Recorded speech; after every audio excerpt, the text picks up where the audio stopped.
killing of 18 in Maine threw small city of Lewiston into chaos, then grief. The Boston Globe. Lewiston, Maine, a lone gunman perpetrated one of the deadliest mass shootings in New England history Wednesday night, killing at least 18 people and injuring 13 others at a bowling alley and a bar, before disappearing and setting off a multi-state manhunt. Police said they are seeking Robert Arcard, a 40-year-old from Bowdoin, Maine, who authorities said should be considered armed and dangerous. The intense manhunt cascaded across southern Maine on Thursday, prompting police to issue several shelter-in-place advisories, including in Lewiston where the shootings occurred. Lewiston is the second-largest city in Maine and the home of Bates College. Lewiston Mayor Carl L. Sheline said he is heartbroken for our city and our people. Kyle Rincourt, a Lewiston businessman who lives near downtown, said Thursday his neighborhood had become a ghost town. There are no cars, no people, nothing, he said. The only sound was the whir of a low-flying police helicopter that passed overhead every hour or so, he said. The eerie quiet followed a night of chaos. Around 6 p.m., a 911 caller reported that a man was shooting inside just-in-time recreation, a Lewiston bowling alley, Maine State Police Colonel William G. Ross said at a Thursday briefing. Then, around 7:08 p.m., more calls came in, this time reporting an active shooter at a bar about 4 miles away, Ross said. Time equals 400 ms, greater than not long after. Rincourt said he saw police cars, fire trucks, and ambulances speeding through downtown Lewiston with their sirens blaring. They were seemingly going in all directions, he said. It felt like chaos in the city. Soon, emergency vehicles, including helicopter ambulances, converged on Central Maine Medical Center in Lewiston. The hospital said Wednesday night it was dealing with a mass casualty incident. John Alexander, chief medical officer of Central Maine Healthcare, said more than 100 off-duty employees came in to support the doctors and nurses already on call. The first patient arrived at 7:24 p.m., he said, and over the next 45 minutes, 14 more were admitted. 3 of them died, and 3 more were in critical condition as of Thursday morning. This has been a very challenging 16 hours, Alexander said on Thursday. 7 other victims were killed at the bowling alley and 8 were killed at the bar, Shemengi's Bar and Grill, Ross said. 13 more people were wounded. Late Wednesday night, authorities created a reunification center at a school in Auburn, a neighboring town, for people trying to find missing relatives. The next morning, desperate residents were still searching for signs of their loved ones. Time equals 400 ms, greater than Brenda Hathaway, 8 months pregnant with a toddler by her side, paced back and forth on the phone. Hathaway, 38, said her husband was at the bar at the time of the shooting and was still missing.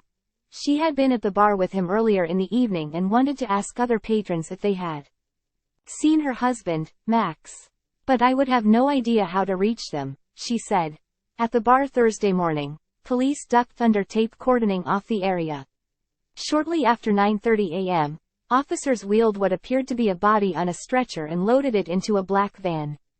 A second figure wrapped in black followed soon after, before the back doors of the van were closed.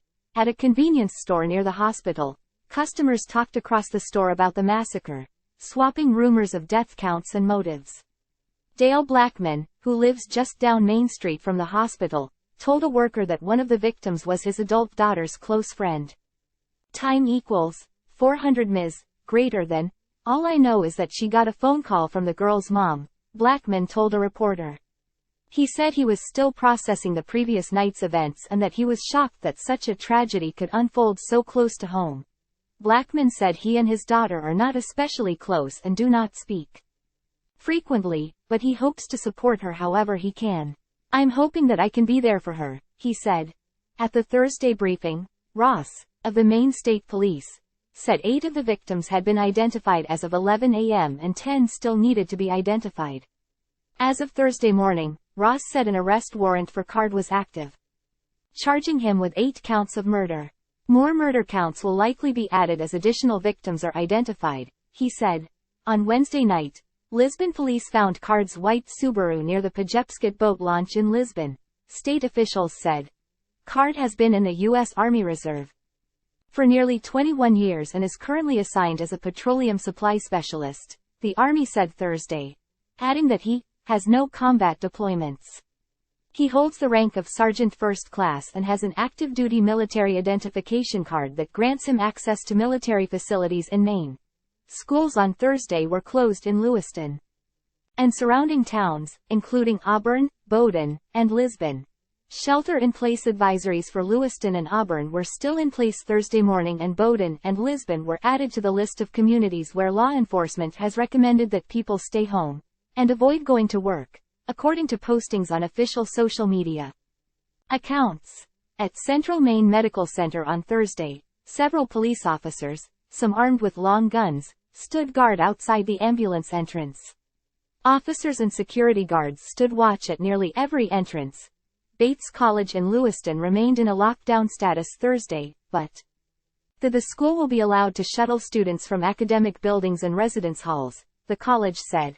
The college also said that no students or staff were among the victims of the mass shootings.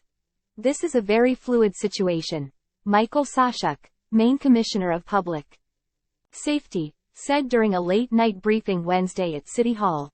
Auburn Mayor Jason Levesque said that about 40 to 50 people had been reunited with their loved ones at Auburn Middle School.